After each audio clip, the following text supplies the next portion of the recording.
letter in modern Jewish history, and it begins with 3 words: Dear Lord Rothschild. Dear Lord Rothschild, I have much pleasure in conveying to you, on behalf of His Majesty's government, the following declaration of sympathy with Jewish Zionist aspirations, which has been submitted to and approved by the Cabinet. Why was it that this letter was sent by the Foreign Secretary to your great-uncle Walter? It's an interesting question because it was primarily a movement from Eastern Europe, but they didn't clarify who was in charge of that movement. And in addition, it was, after all, in Great Britain. So they felt that the Rothschild family should be the one to whom it was addressed. And Walter was Lord Rothschild, and he was a Zionist. And those really are the background reasons. So Walter received the Balfour Declaration, and I have a copy here. And I wonder if I could possibly ask you to read it for us. Yes, indeed. Yeah.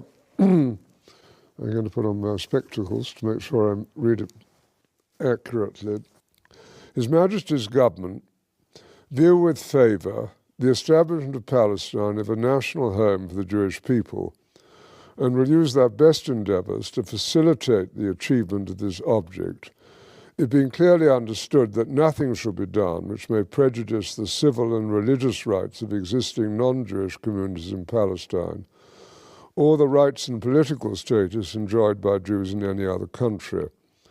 I should be grateful if you would bring this declaration to the knowledge of the Zionist Federation.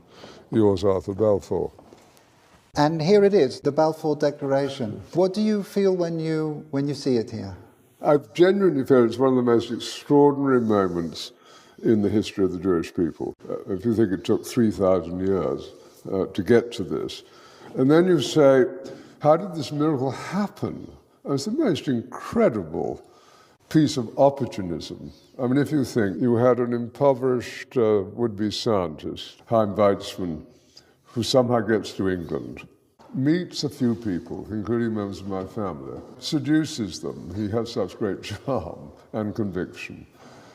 He gets to Balfour, and he unbelievably persuades Balfour and Lloyd George, the Prime Minister, and most of the ministers, that this idea of the national home for Jews should be allowed to take place. I mean, it's so unlikely.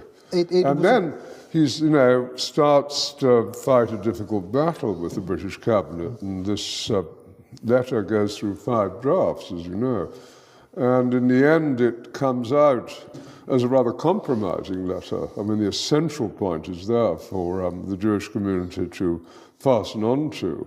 You have the first bit, which promises a national home rather than the national home, and then you have the bit that nothing that's to be done should in any way harm the Arab community.